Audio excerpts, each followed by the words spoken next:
Hoje começamos esta série de capítulos, se quisermos, de um audiolivro da Pilha de Livros sobre cidades, em 3 palavras e um livro. Optei por falar apenas de 3 palavras. E a primeira cidade é Trieste.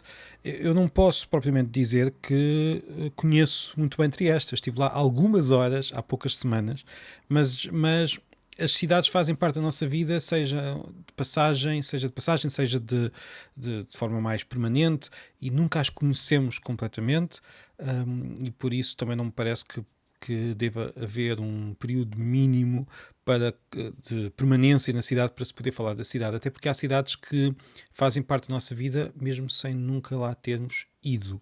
Não estou a dizer que as podemos conhecer à distância, propriamente, mas podem fazer parte do nosso imaginário.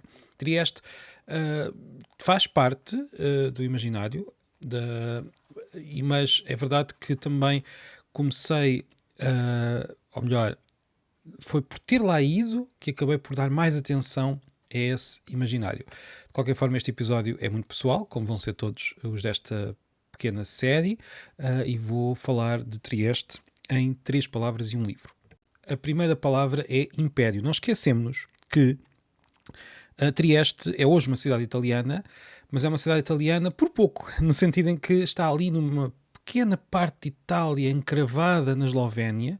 Se olharmos para o mapa, vemos que é uma pequeníssima faixa de território italiano rodeado praticamente pela Eslovénia. Não é bem um enclave, mas é uma pequena faixa que tem mesmo ali a Eslovénia ao lado. Se nós andássemos 150 anos para trás, teríamos uma configuração muito diferente. Aquela cidade foi a grande cidade marítima do Império Austro-Húngaro. Era uma cidade claramente austro-húngara, tinha muitos italianos, como tinha também muitos eslovenos, como tinha muitos falantes de alemão. Tinha ali uma concentração de falantes das 3 famílias linguísticas mais importantes da Europa. Claro, não são as únicas, mas são as mais importantes. As línguas latinas, representadas pelo italiano e não só, pelas outras línguas da zona. O italiano é apenas uma das línguas de Itália, como sabemos. Depois tínhamos o esloveno e outras línguas eslavas, tínhamos o alemão e outras variedades germânicas ali concentradas naquela cidade marítima, que era uma cidade imperial.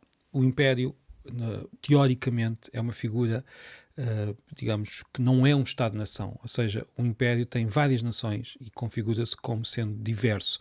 Claro que nós sabemos que o Império não é bem isso, isto é uma versão idealizada do que é o Império, mas o Império Austro-Húngaro era um território que ainda hoje existe no fundo, no imaginário, ainda hoje faz parte da Europa, e que tinha esta característica de não ter uma só identidade nacional.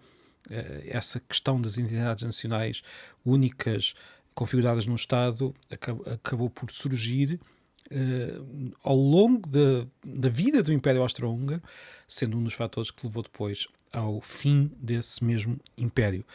Trieste também já foi uma cidade independente depois da Segunda Guerra Mundial e é hoje uma cidade italiana, mas como eu vi quando lá fui, ainda há pedidos para voltar a ser uma cidade independente lá expostos numa rua. É uma cidade em que se vê este Império Austro-Húngaro, em que se vê a Itália, em que se sente a confluência de nacionalidades, de línguas, de pessoas, de ideias, naquele ponto do meio da Europa. A segunda palavra são as navegações. É uma cidade portuária, é uma cidade ao pé do mar, é uma cidade onde vemos grandes navios, onde vemos pequenas embarcações, onde temos palácios, como o famoso Palácio de Miramar, entrar pelo mar adentro, onde estamos sempre a ver o mar, e uma cidade feita também de baías. É uma cidade marítima, uma cidade onde se sente o mar e onde se sente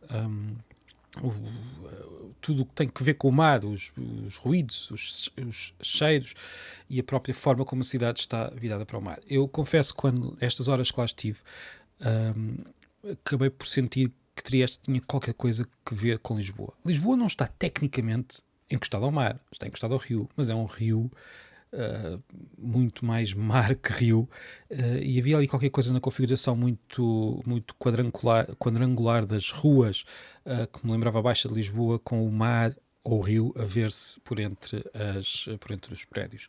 Portanto, é uma cidade marítima, com todas as histórias de marinheiros, de espiões, de pessoas que nem sempre revelam o que é que estão a fazer ali naquele Porto. Mais uma vez, isto não é só por causa das horas que lá estive, é também por causa das coisas que li, das coisas de que me lembro, e também por causa do livro que me traz aqui hoje. Mas antes disso ainda falta a terceira palavra.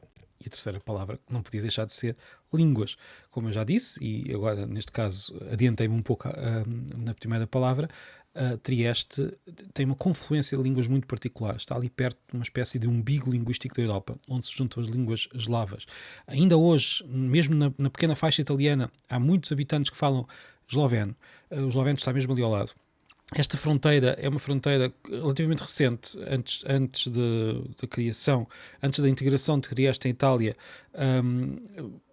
No fundo, Trieste fazia parte deste território que incluía falantes de esloveno, de croata, de alemão, de húngaro e de muitas outras línguas, e Trieste continua a estar nessa confluência das línguas germânicas, línguas latinas, línguas eslavas. E hoje, com o turismo todo que a cidade tem, esta multiplicidade de línguas ainda é mais visível. E claro, o italiano é a língua nacional do estado onde está Trieste, mas mesmo dentro desse estado a diversidade linguística é muito maior do que se pensa.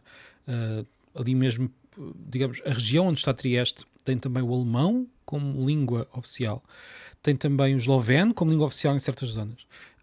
Há o friulano, que é uma língua latina própria, bastante diferente do italiano, por ali. Há outras línguas mesmo ali ao lado, o véneto, o que podemos chamar veneziano, também está ali mesmo ao lado. Veneza é muito perto.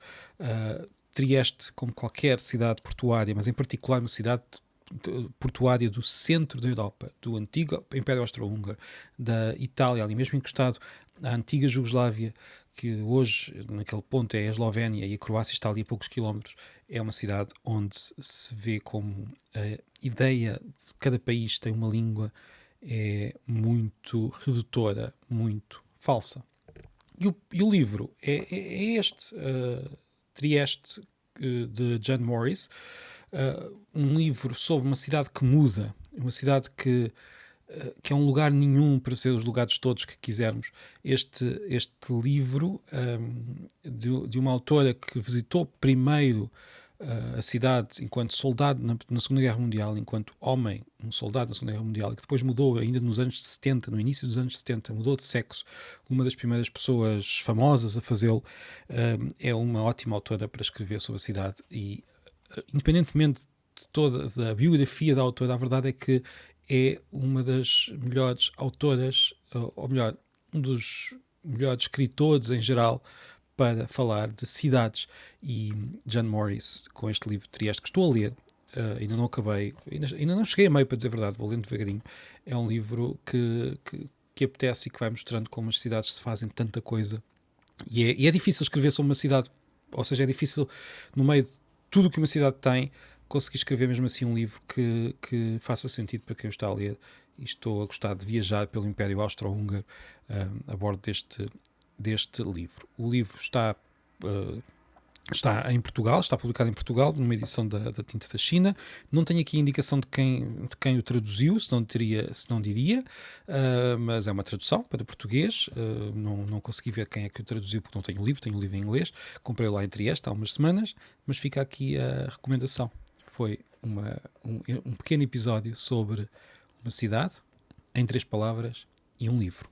Boas leituras, boa semana, boas viagens.